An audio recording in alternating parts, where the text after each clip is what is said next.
Bienvenue dans cette nouvelle vidéo et ce nouveau concept appelé culture coréenne. Vous avez très bien compris de quoi nous allons parler. Et pour cette première vidéo, 11 novembre, c'est le jour du Pépélo Day. On va donc aborder cet événement. Qu'est-ce que Pépélo?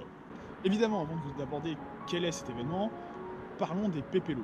Ce sont tout simplement des biscuits coréens. En gros, ce sont comme des Mikado. Ce sont des Mikado coréens. Il faut savoir qu'ils sont produits par Lotte. Oui, c'est le même groupe qui fait Lotte World et tout ça, parce que quand t'as de l'argent, pourquoi pas être partout? Qu'est-ce que le Pépélo Day? Le Pépélo Day, c'est une fête non officielle. Donc là, les premiers sceptiques vont commencer à se dire « Ouh, ça sent l'escroquerie tout ça, dis donc !» Il faut savoir que c'est tout simple comme événement.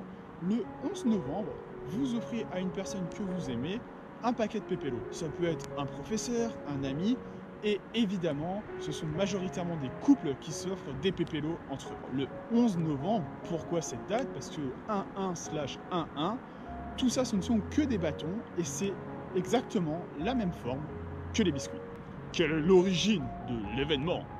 Évidemment, comme toute fête impliquant une entreprise, il y a deux discours. Les optimistes vous diront que le Pépélo Day provient d'à peu près 1983, quand deux collégiennes coréennes, évidemment, se sont offertes des Pépélos en souhaitant devenir grandes et sveltes. Ce sur quoi les pessimistes vous diront depuis quand manger des biscuits au chocolat, ça permet de grandir et surtout de ne pas grossir. Et je veux pas leur donner un point, mais la rumeur dit qu'il faut le 11 novembre à 11h11, manger, vous l'aurez compris, il n'y a que des 11 paquets de Pépélo.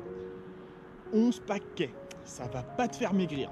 Plutôt l'inverse, ça c'est sûr. Et les plus pessimistes iront même se dire, c'est une fête purement commerciale parce que mis en avant par Lotte, oui, évidemment, Lotte l'aurait appris bien plus tard et aurait créé le mythe en organisant l'événement.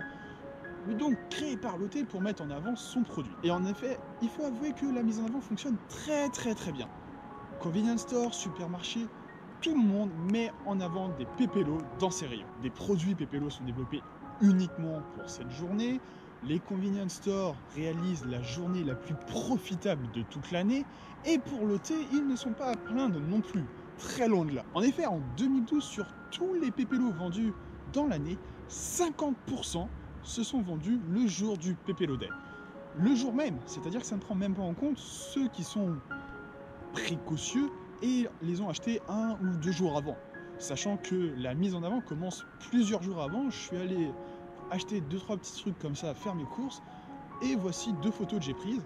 Il faut savoir que l'une de ces photos a même été prise à l'intérieur de mon école dans un convenience store. Un si gros événement ne peut pas échapper au show business.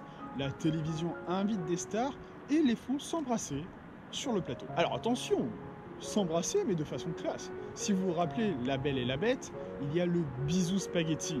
Eh bien, ici en Corée, ils ont le Pépélo Kiss. N'hésitez pas à me dire en commentaire ce que vous pensez du Pépélo Day, fête purement commerciale ou réelle occasion de déclarer sa flamme. Votre avis m'intéresse. J'ai pris beaucoup de plaisir à réaliser cette vidéo. Si un sujet lié à la culture coréenne vous intéresse, n'hésitez pas aussi à me le dire en commentaire. Je ferai des recherches et une vidéo dessus. Merci à vous de m'avoir suivi. N'hésitez pas à liker, à partager et à commenter, ainsi qu'à vous abonner. Ça prend pas longtemps et ça fait très plaisir. Je vous dis à bientôt.